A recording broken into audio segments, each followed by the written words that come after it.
perkenalkan, nama saya Amalia Safitri Jenitasari dengan NIM 23003043. Kali ini saya akan menceritakan alur proses dari analisis sampai perancangan dari Mata Yearbook. Apa sih Mata Yearbook? Mata Yearbook sendiri merupakan sebuah vendor atau perusahaan yang berkecimpung dengan buku tahunan atau buku kenangan. Tujuan saya membuat ini agar kedepannya Mata Yearbook dapat dikenalkan lebih jauh, maka dari itu dibuatkannya situs web e-commerce ini. Analisis kebutuhan pengguna. Mulai dari admin akan menambahkan produk yang kosong, membalas chat customer, mengecek produk, mengecek data transaksi, dan mengupdate history. Klien login sign-in, verifikasi diri, melihat produk, membeli produk, mengecek harga atau menentukan jumlah pembelian, berkomunikasi terhadap admin, membayar buku, melihat histori pembelian diproses atau tidak, konsultasi terhadap admin. Analisis kebutuhan sistem. Admin ada dashboard, login atau sign-in, biodata klien, data produk, data pembelian, data alamat klien, data transaksi klien, data history, data chatting dengan klien. Sedangkan klien, dashboard, login, sign-in, melihat data produk dari Mata Yearbook, membeli produk Yearbook, mengatur jumlah produk, melakukan transaksi, mengatur lokasi klien, dan chatting. Selanjutnya PHS Table. PHS Table sendiri ada performance. Itu sistem lama. Pada sistem lama performance kami hanya menggunakan iklan berupa brosur. Sedangkan sistem baru, pada sistem baru performance baru dari kami berupa iklan yang sudah tertera pada media sosial dan aplikasi kami. Selanjutnya ada information. Sistem lama, pada sistem lama information kami hanya disebarluaskan antar sekolah dalam daerah saja. Sedangkan sistem baru, pada sistem baru informasi kami sudah diperbarui dan bisa dilihat seluruh sekolah Indonesia lewat media sosial dan aplikasi kami. Sedangkan ekonomi, sistem lamanya, pada sistem lama ekonomi kami sedikit terkuras karena harus mencetak brosur untuk memberikan informasi kepada pihak sekolah. Sedangkan sistem baru, pada sistem baru kami ekonomi mulai meningkat karena kurangnya untuk pengeluaran dalam mencetak brosur dan lebih mengandalkan aplikasi kami dan media sosial lainnya. Selanjutnya ada kontrol. Sistem lama, pada sistem lama kontrol kami dalam setiap data pembelian kurang karena yang ingin bekerja sama antar dalam daerah saja dan kelelahan untuk membagikan brosur. Sedangkan sistem baru, pada sistem baru kontrol kami lebih unggul dari dulu dan sudah mengandalkan aplikasi untuk data pembelian seluruh Indonesia dan lebih mudah karena kami hanya menjelaskan secara via aplikasi. Selanjutnya ada efisiensi. Pada sistem lama, efisiensi kami dulu sangat lama karena proses cetak dan mengantarkan brosur setiap sekolah. Pada sistem baru, efisiensi kami sekarang sudah lebih meningkat karena kami tidak butuh lagi untuk memberikan informasi harga, spek, dan lain-lain untuk klien. Cukup lewat aplikasi saja. Yang terakhir itu ada service. Pada sistem lama, service kami kurang karena lumayan lama dalam memberikan pelayanan tentang cashback pada setiap pembelian pada produk kami. Pada sistem baru, service kami lebih unggul karena sudah lebih cepat untuk memberikan tanggapan tentang cashback karena langsung tertera pada aplikasi minimal berapa untuk mendapatkan cashback. Selanjutnya ada analisa kebutuhan hardware dan software. Pertama ada 1 unit laptop, yang kedua ada SFTP, yang ketiga ada text editor Visual Code dan Chrome, serta Draw.io. Selanjutnya tabel di sebelah saya merupakan flowchart dari alur proses saya. Flowchart di atas merupakan alur pemesanan dari web e-commerce Mata Yearbook yang dimulai dari daftar hingga pengiriman. Yang pertama, klien akan memanggil website Mata Yearbook. Selanjutnya, lalu sistem akan menampilkan halaman pendaftaran akun. Kemudian, klien akan melakukan registrasi akun setelah sistem menampilkan halaman pendaftaran. Lalu sistem akan menampilkan halaman username dan password. Setelah itu, klien akan diarahkan untuk mengisi form login dan admin juga diarahkan untuk masukkan username dan password. Setelah benar dalam mengisi form login atau memasukkan username dan password, maka sistem akan langsung menampilkan halaman produk. Tapi apabila salah, maka akan balik lagi ke form login atau masukkan username dan password. Selanjutnya, setelah sistem menampilkan halaman produk, maka klien akan melihat produk dan admin akan mengisi persediaan produk. Setelah itu, klien akan melakukan pemesanan produk, lalu sistem akan menampilkan halaman pemesanan, dan sistem akan mengkonfirmasi pesanan apabila benar, maka akan klien diarahkan untuk melakukan pembayaran. Dan apabila tidak, maka akan balik lagi ke sistem menampilkan halaman pemesanan lagi. Yang kesembilan, setelah klien melakukan pembayaran, maka sistem akan menyimpan data pemesanan dan transaksi, dan admin akan mendapatkan laporan pemesanan dan transaksi. 10. Kemudian setelah admin menerima laporan pemesanan dan transaksi, admin akan mengupdate stok dan data produk. Setelah itu, admin akan membuat nota dan sistem akan menyimpan bukti pembayaran, dan klien mendapatkan nota. Setelah itu, klien akan menginput alamat. Setelah klien menginput alamat, lalu sistem akan menampilkan alamat pengiriman dan sistem mengkonfirmasi alamat. Apabila benar, maka admin akan mengupdate histori pengiriman. Apabila tidak, maka akan balik ke alamat pengiriman. Setelah itu, sistem akan menampilkan halaman histori pengiriman dan klien menerima histori pengiriman. Kemudian, klien akan menerima produk. Setelah itu, N. Selanjutnya di sebelah saya ada DFD level 0. Narasinya dari DFD level 0 berupa yang pertama, admin dapat mengisi username dan password saat login, update data stok produk, update data pembayaran, update status pengiriman, juga menerima data diri pembeli dan stok produk, dan data status pesanan, data status pengiriman.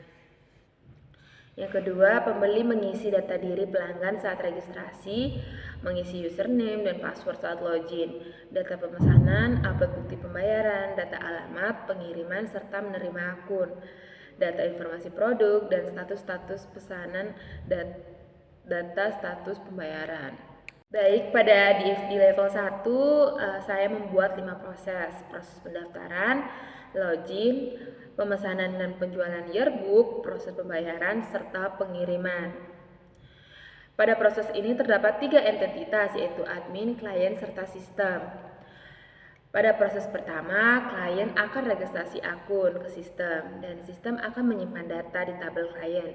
Kemudian tabel klien akan memberikan akun ke sistem, dan sistem memberikan akun ke klien. Yang kedua, pada proses login, saat sudah memiliki akun, maka sistem akan menampilkan login untuk klien dan admin yang mengisi form login.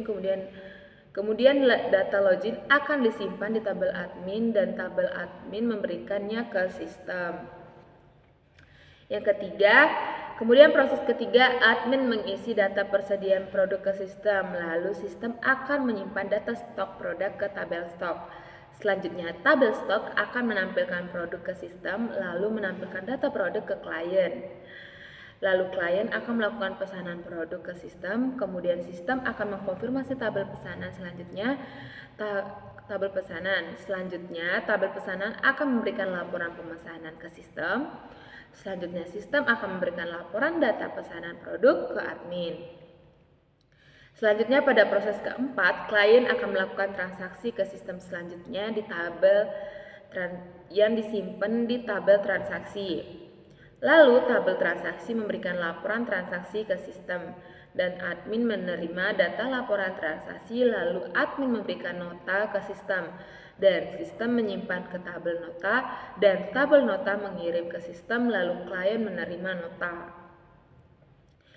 Proses kelima, klien memberikan alamat ke sistem, selanjutnya sistem akan menyimpan alamat klien di tabel pengiriman, dan tabel pengiriman alamat klien ke sistem, dan admin menerima alamat. Kemudian admin mengupdate histori pengiriman ke sistem, selanjutnya sistem menyimpan data pengiriman di tabel histori, dan tabel histori memberikan data pengiriman ke sistem, lalu sistem akan memberikan histori pengiriman ke klien, dan klien menunggu produk datang. Selanjutnya, gambar di sebelah saya merupakan entity relationship diagram. Narasi dari ERD merupakan yang pertama, klien memiliki 5 atribut antara lain ID pengguna, username, password, email, alamat, rumah, di mana banyak klien dapat membayar 1 kali transaksi. Yang kedua, transaksi memiliki 6 atribut antara lain ID transaksi, ID pengguna, ID produk, jumlah beli, harga jual, total harga, yang dimana transaksi dapat dilakukan many to one atau bisa dilakukan banyak klien tapi hanya bisa 1 kali transaksi. Yang ketiga, pemesanan memiliki 6 atribut antara lain ID pemesanan, ID produk, nama barang, ID pengguna, harga jual, total harga. Di mana pesanan dapat banyak tapi langsung bayar one disebut juga M2 1. Yang keempat, admin mempunyai 4 atribut antara lain ID admin, username, password, email, yang dimana hanya admin dapat mengisi banyak one to many. Yang kelima, chatting mempunyai 5 atribut antara lain ID chat, to form, to subject, to message, di mana admin dan klien dapat ngechat banyak di chat 1 atau disebut dengan many to one. Yang keenam, kategori mempunyai 2 atribut antara lain ID kategori dan nama kategori, di mana banyak produk yang dapat membuat banyak kategori atau yang disebut dengan many to many.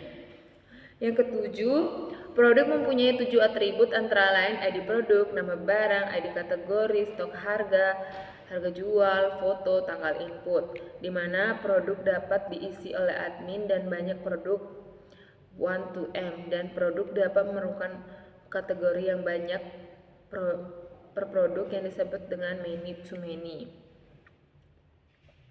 Selanjutnya, mapping. Gambar sebelah saya merupakan gambar mapping. Berikut narasinya. Klien memiliki 5 atribut antara lain ID pengguna dengan INT11 dan menjadi prima key, username dengan varchar 80, password dengan varchar 225, email dengan varchar 100, alamat rumah dengan teks. Yang kedua, transaksi memiliki 6 atribut antara lain ID transaksi dengan INT11 dan menjadi prima key, ID pengguna dengan INT11 dan menjadi foreign key, ID produk dengan INT jumlah beli dengan INT11, harga jual dengan INT11, total harga dengan INT11. Yang ketiga, pemesanan memiliki 6 atribut antara lain ID pemesanan dengan INT11 dan menjadi prima key, ID produk dengan INT11 dan menjadi foreign key, nama barang dengan varchar 225, ID pengguna dengan INT11, harga jual dengan INT11, total harga dengan INT11.